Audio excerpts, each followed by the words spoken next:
నమస్తే శ్రీ మాత్రే నమః శ్రీ కృష్ణాయ నమః. జనవరి 2026 అనగా కొత్త సంవత్సరం. ఇంగ్లీష్ క్యాలెండర్ ప్రకారము మన అందరికీ ఇది కొత్త సంవత్సరం. ప్రతి ఒక్కళ్ళము 26లోకి అడుగు పెట్టేస్తున్నాము. 25లో పడ్డ కష్టాలు, బాధలు, సంతోషాలు అన్నీ ఉంటాయి, మిక్స్ అన్నమాట. బాధలు, సంతోషాలు, సుఖాలు, కష్టాలు, ఇలా 25లో ఏది ఎక్కువ శాతం అనుభవించామో ఇప్పుడు 26లో చాలా వరకు అనగా 26 డిసెంబర్ వరకు గోచార రీత్యా పంచాంగం ప్రకారము కాస్త ఊరటే అని చెప్పాలి. అంటే ఇది ఇంగ్లీష్ కాలమాన ప్రకారం, అంటే ఇంగ్లీషు క్యాలెండర్ ప్రకారము మనకి మళ్ళా ఉగాదికి మళ్ళా మనకి రాసులు మారతాయి. రాసుల్లో గ్రహాల యొక్క పరిభ్రమణం కానీ గమనం కానీ ఇవన్నీ మారుతూ ఉంటాయి. ఇది ఇంగ్లీష్ క్యాలెండర్ ప్రకారం మాత్రమే మనము చెప్పుకుంటున్నాము, ఇది గమనించాలి. మనకి అసలైన ఉగాది అంటే అసలైన పంచాంగం శ్రవణము అంటే అసలైన రాసులు కానీ లేదా అంటే అసలైన రాశి ఫలితాలు కానీ గ్రహస్థితులు కానీ ఇవన్నీ మనకి ఉగాది నుంచి ఉగాది వరకే. అయితే ఇప్పుడు ఎలాగో మనము జనవరిలోకి వెడుతున్నాం కాబట్టి జనవరి నుంచి ఏదైనా బాగుంటుందా అనే ఉత్సాహము ప్రతి ఒక్కళ్ళలోనూ ఉంటుంది. అయితే ఈ ఫలితాలు గోచార రీత్యా పంచాంగం ప్రకారము మనం చెప్పుకుంటున్నవి అన్నమాట. అయితే ఇందులో ప్రతి ఒక్కళ్ళు ఇది నా కోసమే అన్నట్టుగా కాకుండా ఇదే రాశిలో చాలామంది ఉంటూ ఉంటారు, కొన్ని వేల లక్షల మంది ప్రజలు ఉంటూ ఉంటారు. అయితే మాకు ఈ ఫలితాలు వర్తించటం లేదు అని ఎవరు బాధపడకండి. ఎందుకంటే అందరూ ఒకే సమయానికి పుట్టరు కాబట్టి, ఒకే సమయంలోనూ ఒకే ప్రాంతంలోనూ ఒకే డేట్లోనూ పుట్టరు కాబట్టి వారి వారి యొక్క ఫలితాలు కూడా తేడాగా ఉంటాయి.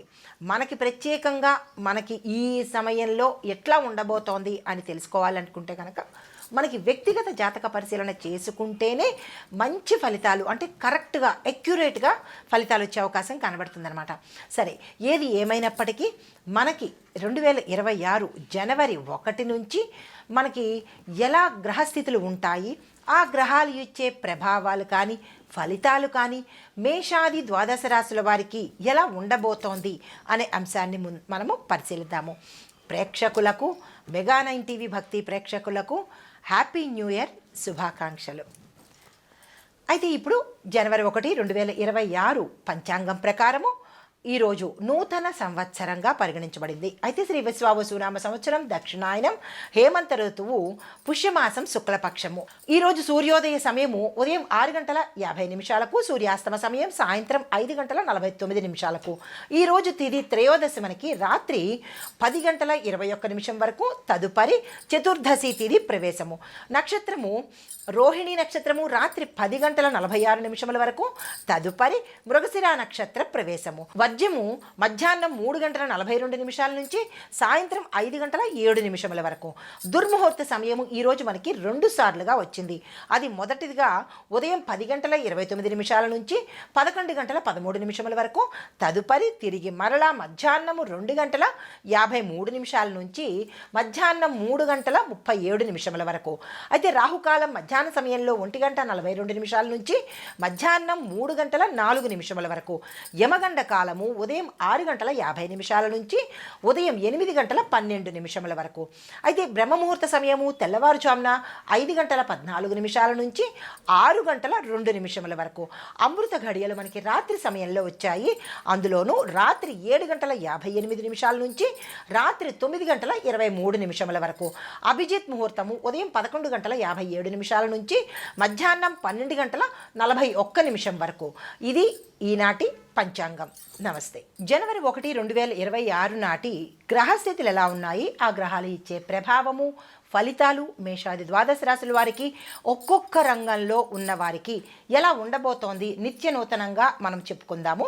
అయితే గ్రహస్థితులు చూసినట్టయితే కనుక సూర్యుడు ధనస్సు రాశిలో ఉంటూ ధర్మము, పాలన, సత్యవాక్కు ఈరోజు బలంగా చూపిస్తున్నాడు. చంద్రుడు వృషభ రాశిలో ఉంటూ భూమి, వ్యవసాయము, ఆర్థిక స్థిరత్వం మీద దృష్టి పెట్టాడు. అయితే గురుడు మిథునంలో ఉండడం వల్ల విద్య, సమాచారము, మీడియా రంగాలకు శుభ సంకేతాలను పంపిస్తున్నాడు. అంటే శుభ సంకేతాలుగా కనబడబోతున్నాయన్నమాట. గురుడు మిథున రాశిలో ఉండడం మూలంగా విద్య, సమాచార, మీడియా రంగాలకు శుభ సంకేతంగా కనబడుతోంది. శని భగవానుడు మీనరాశిలో ఉండడం మూలంగా కర్మఫలాల మీద న్యాయము, శిక్ష, రక్షణ రెండు చాలా స్పష్టంగా అమలు పరిచేటట్టుగా శని భగవానుడు ఉన్నాడు. అయితే రాహు మీనంలోను, కేతు కన్యాలోను వీళ్ళిద్దరూ ఉండడం మూలంగా ఈ రెండు ఛాయాగ్రహాలు కాబట్టి వీళ్ళిద్దరూ కలిపి ఆధ్యాత్మిక మీద, తరువాత సాంకేతిక మార్పుల యొక్క సమ్మేళనం మీద ప్రభావాన్ని చూపిస్తున్నారు. శుక్రుడు వృశ్చికంలో ఉండడం మూలంగా రహస్య ఒప్పందాల మీద, ఆర్థిక నిర్ణయాలలో జాగ్రత్తలు తీసుకోవాల్సిన అంశం మీద ప్రభావాన్ని చూపిస్తున్నాడు. బుధుడు ధనస్సులో ఉండడం మూలంగా పాలసీలు అంటే మనకి ఒక సిస్టమ్ అన్నమాట. పాలసీలు, విద్యా నిర్ణయాలు, చట్టాల మీద చర్చలు జరిగేందుకు అవకాశాలు ఎక్కువ కనబడుతున్నాయి. అయితే ఇవి మనకి గ్రహాల యొక్క సంచారాలు, వాటి యొక్క ప్రభావాలు. అయితే ఈ ప్రభావాలు మనకి మేషరాశి వారి మీద ఎలా ఉండబోతోంది, అందులోనూ ఏ ఏ రంగాలలో ఉన్న వాళ్ళకి ఎలాంటి ఫలితాలు ఇస్తున్నాడు అనేది సవివరంగా మనం సంవత్సరం మొదలు కాబట్టి సవివరంగా తెలుసుకునే ప్రయత్నం చేద్దాము.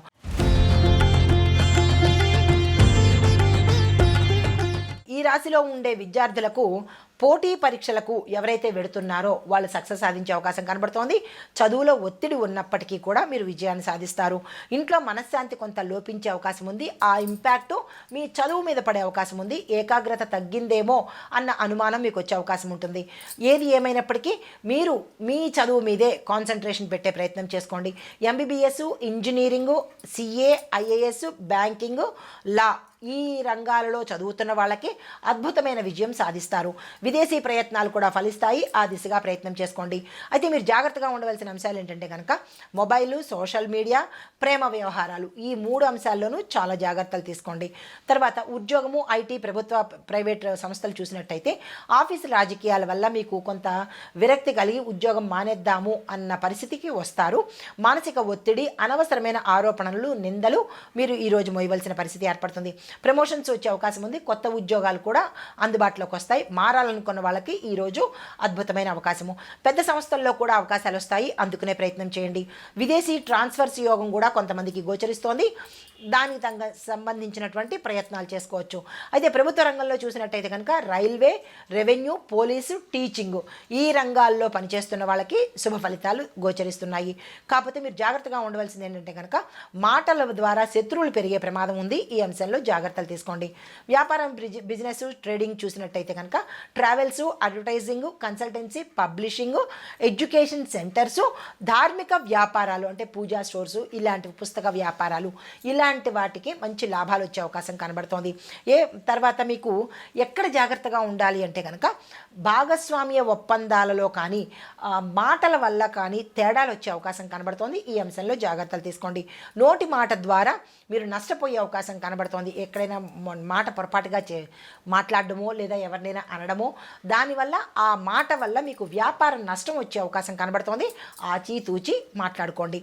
తర్వాత వ్యవసాయము, భూములు, పంటలు చూసినట్టయితే కనుక వరి, చెరకు, పసుపు, పండ్లు ఈ తోటలు కనుక ఈ వ్యవసాయం చేసినట్టయితే అంటే ఈ పంటలు వేసుకున్నట్టయితే కనుక మంచి జరిగే అవకాశము, లాభాలు వచ్చే అవకాశం కనబడుతోంది. అయితే మీరు జాగ్రత్తగా ఉండవలసిన అంశాలు ఏంటంటే కనుక కుటుంబ భూమి తగాదాల వల్ల మీరు చాలా నష్టపోతారు. ప్రాణ నష్టము, ధన నష్టము, భూమి నష్టం కూడా జరిగే అవకాశాలు కనబడుతున్నాయి. ఈ విషయంలో జాగ్రత్తలు తీసుకోండి. అయితే తర్వాత రాజకీయంగా చూసినట్టయితే కనుక ధైర్యము, సాహసము ఈరోజు మీకు అద్భుతంగా ఉండబోతోంది. మీడియా ద్వారా మంచి పేరు ప్రఖ్యాతలు వస్తాయి. పార్టీలో కొత్త బాధ్యతలు మీకు అప్పగించేటట్టుగా గోచరిస్తోంది. తర్వాత కుటుంబము, వివాహము, దాంపత్యము చూసినట్టయితే దాంపత్యంలో కొన్ని గొడవలు జరిగే అవకాశం కనబడుతోంది. పెద్దలు జాగ్రత్తలు తీసుకోండి. తర్వాత సంతానం భాగ్యం కలిగే యోగ్యం కనబడుతోంది. శుక్రవారం రోజు దంపతులిద్దరూ కలిసి పూజ చేసుకునే ప్రయత్నం చేసినట్టయితే కనుక మంచి జరిగే అవకాశాలు ఉన్నాయి. ఆరోగ్యం చూసినట్టయితే కనుక ఛాతీకి సంబంధించిన సమస్యలు, బీపీ, గుండెదడ, నడుము నొప్పి, నిద్రలేనితనము ఈ సమస్యలు వచ్చే అవకాశం ఉంటుంది. జాగ్రత్తలు తీసుకునే ప్రయత్నం చేయండి. తర్వాత ఆర్థిక పరిస్థితులు, పెట్టుబడులు, ధనము ఈ అంశాలు చూసినట్టయితే కనుక ఖర్చులు ఎక్కువగా అయ్యే అవకాశం కనబడుతోంది. అది కుటుంబ రీత్యా కావచ్చు, ఆరోగ్య రీత్యా కావచ్చు. హాస్పిటల్కి పెట్టడం కానీ, మందులకు పెట్టడం కానీ, స్కానింగ్లకు పెట్టడం కానీ జరిగే అవకాశాలు కనబడుతున్నాయి. జాగ్రత్తలు తీసుకోండి. తర్వాత పాత బాకీలు కూడా వసూలయ్యే అవకాశం కనబడుతోంది. భూమి, ఇల్లు, వాహనము కొనుగోలు కూడా ప్రయత్నాలు కనబడుతున్నాయి. అయితే షేర్ మార్కెట్లో రిస్క్ చేసి పెట్టుబడులు పెట్టవద్దు ఈరోజు. తర్వాత రహస్య శత్రువులు, ప్రమాదాలు ఈ అంశాలు చూసినట్టయితే కనుక వాహన ప్రమాదాలు జరిగేందుకు అవకాశాలు కనబడుతున్నాయి. జాగ్రత్తలు తీసుకునే ప్రయత్నం చేయండి. తర్వాత లాంగ్ ట్రిప్ అని, లాంగ్ జర్నీ అని చేసేవాళ్ళు ఈరోజు జాగ్రత్తలు తీసుకోండి. వీలైతే పోస్ట్పోన్ చేసుకునే ప్రయత్నం చేసుకోండి. ఈ ధనుసు రాశి వారికి ప్రత్యేకంగా చెప్పదగినది ఏంటంటే కనుక అరటి పళ్ళను ఏదైనా గురువారం రోజు, అంటే ఈ 4 గురువారాలు చేసినా పర్వాలేదు జనవరిలో వచ్చినవి, లేదు ఏదైనా ఒక గురువారం రోజు అరటి పళ్ళను దానంగా కానీ ఆవుకు తినిపించడం కానీ చేసినట్టయితే మంచి జరిగే అవకాశం కనబడుతోంది. ఇది గోచార రీత్యా చెప్పదగినటువంటి ఫలితాలు, పరిహారాలు, సూచనలు.